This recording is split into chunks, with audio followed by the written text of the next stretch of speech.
चुनांचे मैंने हुक्म पर अमल किया। अब आपकी अमानत आपके सपुर्द करता हूँ। फिर उसने आयत के बारे में मालूम किया और वापस चला गया। आप उलुल अज़्म रसूलों की तरह से सब्र करें। इमाम जाफ़र सादिक़ अलैहिस्सलाम ने फरमाया कि हज़रत नूह अलैहिस्सलाम, हज़रत इब्राहीम अलैहिस्सलाम, हज़रत मूसा अलैहिस्सलाम, हज़रत ईसा अलैहिस्सलाम और हुज़ूर अकरम मोहम्मद मुस्तफ़ा सल्लल्लाहु अलैहि वसल्लम अल्लाह के उलुल अज़्म रसूल हैं। और इन्हें उलुल अज़्म इसलिए कहा जाता है कि अल्लाह ने हज़रत नूह अलैहिस्सलाम को किताब व शरीयत के साथ मबूस किया था। चुनांचे हज़रत नूह अलैहिस्सलाम के बाद जितने अम्बिया आए वो हज़रत नूह अलैहिस्सलाम की किताब और शरीयत के पाबंद रहे। जब हज़रत इब्राहीम अलैहिस्सलाम आए तो अल्लाह ने उन्हें सहाइफ और शरीयत अता की। आपने अपने सहाइफ और शरीयत की तालीम दी। हज़रत मूसा अलैहिस्सलाम की आमद तक जितने अम्बिया आए वो सब हज़रत इब्राहीम अलैहिस्सलाम की शरीयत पर अमल करते रहे। हज़रत मूसा अलैहिस्सलाम आए तो अल्लाह ने उन्हें तौरात और शरीयत अता फरमाई। उन्होंने तौरात और अपनी शरीयत पर अमल किया। और हज़रत ईसा अलैहिस्सलाम के आने तक तमाम अम्बिया हज़रत मूसा अलैहिस्सलाम की शरीयत पर ही अमल पैरा रहे। फिर अल्लाह ने हज़रत ईसा अलैहिस्सलाम को भेजा और उन्हें इंजील दी और नई शरीयत अता फरमाई। उन्होंने अपनी शरीयत पर अमल किया और हज़रत ईसा अलैहिस्सलाम के बाद जितने अम्बिया आए, जितने औसिया आए, वो शरीयत ईसा अलैहिस्सलाम पर अमल करते रहे, यहाँ तक कि अल्लाह ने अपने आखिरी रसूल हज़रत मोहम्मद मुस्तफ़ा सल्लल्लाहु अलैहि वसल्लम को भेजा। उन्हें कुरान जैसी किताब अता की, शरीयत व मिन्हाज अता फरमाया। चुनांचे आपका हलाल क़यामत तक हलाल है और आपका हराम क़यामत तक हराम रहेगा। ये हैं वो उलुल अज़्म रसूल।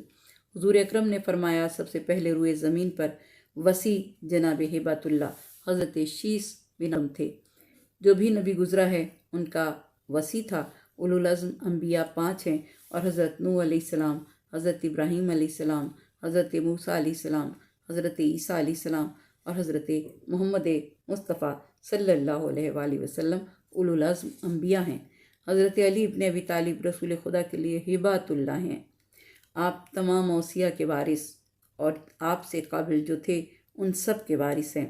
जबकि हुज़ूर अकरम सल्लल्लाहु अलैहि वसल्लम अपने से कबल तमाम अम्बिया और मुरसलीन के उलूम के वारिस हैं।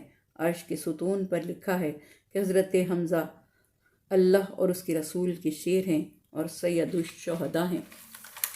और अर्श के किनारों पर लिखा है कि अली अमीरुल मोमिनीन हैं।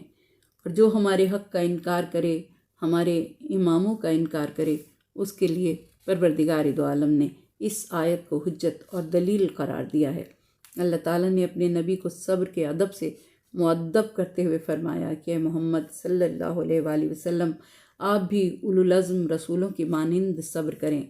वो हज़रत नूह, हज़रत इब्राहीम, हज़रत मूसा, हज़रत ईसा और ख़ुद आप मोहम्मद मुस्तफ़ा सल्लल्लाहु अलैहि वसल्लम हैं।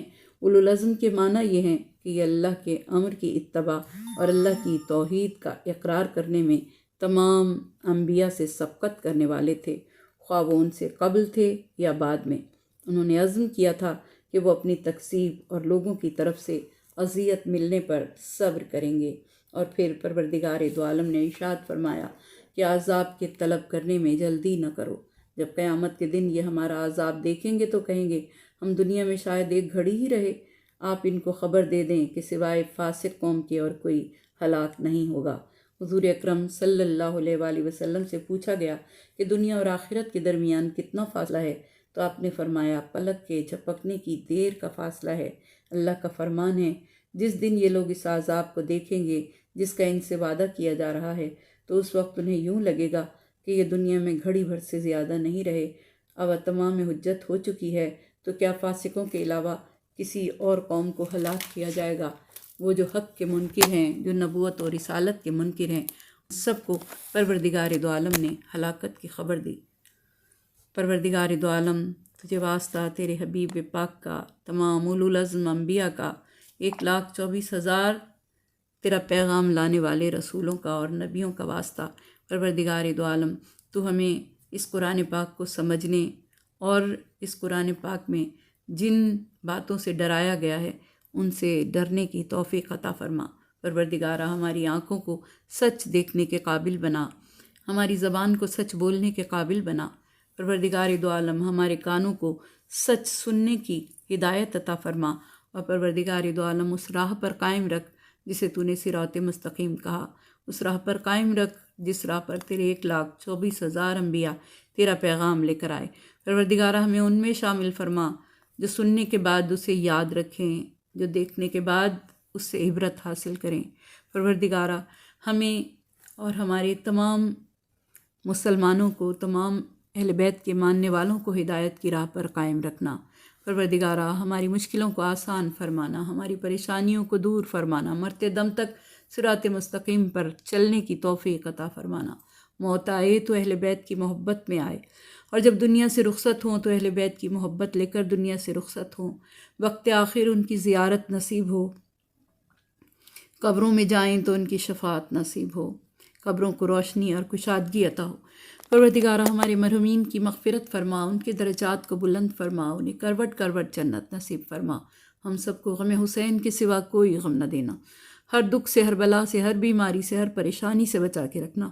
پروردگارہ واسطہ محمد و آل محمد کا جس نے دعا کے لیے کہا، ہر ایک کی دعا پر قبولیت کی مہر لگا۔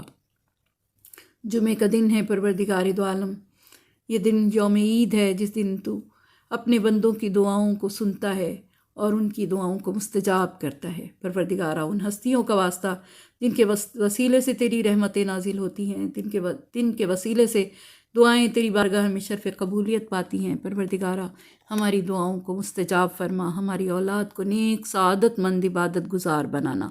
پروردگارہ روز محشر ہماری اولاد کو ہمارے لیے باعث سے زیب و زینت بنانا۔ محمد و آل محمد کا واسطہ پروردگارہ ہماری بیٹیوں کو جناب سیدہ کی چادر کے سائے تلے رکھنا، ہمارے ملک میں امن و امان رہے، دہشت گردوں کو نیست و نابود فرما، اسلام کا بول بالا فرما، بیماروں کو صحت کاملہ، صحت عاجلہ عطا فرما، جو رزق و روزی کے لیے پریشان ہیں ان کی روزی میں برکت عطا فرما۔ پروردگارہ ہم سب کو غم حسین کے سوا کوئی غم نہ دینا، ہر دکھ سے، ہر بلا سے، ہر بیماری سے، ہر پریشانی سے بچا کے رکھنا، عالم اسلام پر رحم فرما۔ پروردگارہ یہودیت اور عیسائیت کی چالوں کو انہی پر پلٹ دے۔ پروردگارہ اہل کشمیر پر رحم فرما، اہل فلسطین پر رحم فرما۔ پروردگارہ جو جنگ کے بادل ہماری نگاہوں کے سامنے پھیلے ہوئے ہیں، پروردگارہ ان جنگ کے بادلوں سے ہم مسلمان ملکوں کی حفاظت فرما، ہم اہل ایمان کی حفاظت فرما۔ پروردگارہ واسطہ محمد و آل محمد کا جو حج و زیارات کے متمنی ہیں انہیں یہ سعادت نصیب فرما، جنہیں نصیب ہوئی انہیں بار بار نصیب فرما۔ پروردگارہ واسطہ تجھے تیرے پیارے حبیب اور ان کی آل طیب و طاہر کا پالنے والے نزا کی مشکل کو آسان کرنا، موت کی مشکل کو آسان کرنا، قبر کی منزلوں کو آسان کرنا، جنت کے دروازوں کو ہمارے لیے کھول دینا، اور جن ہستیوں کے ہم ماننے والے ہیں وہ ہستیاں ہماری شفاعت کریں اور ہمیں اپنا چاہنے والا تسلیم کریں۔ پروردگارہ ہمیں ایسا بنانا کہ ہم ویسے انسان بنے جیسا تو چاہتا ہے۔ پروردگار دو عالم واسطہ تجھے تیرے پیارے حبیب کا، ان کی آل طیب و طاہر کا ہم انسانوں پر رحم فرما، ہمارے ملک پر رحم فرما، دہشت گردوں کو نیست و نابود فرما، اسلام کا بول بالا فرما، ہمارے مقامات مقدسہ کی حفاظت فرما، اور پالنے والے ہمارے امام کے ظہور میں تعجیل فرما، ہمارے امام کے ظہور میں تعجیل فرما، ہمارے امام کے ظہور میں تعجیل فرما۔ جو مصیبت میں ہیں ان کی مصیبتوں کو دور فرما، جو پریشان ہیں ان کی پریشانیوں کو دور فرما، جو بیمار ہیں ان کی بیماری کو دور فرما، اور محمد و آل محمد کے صدقے میں ہمیں چادر سیدہ کونین کی سائے میں رکھنا۔ آمین یا رب العالمین۔ ربنا تقبل منا انک انت السمیع العلیم۔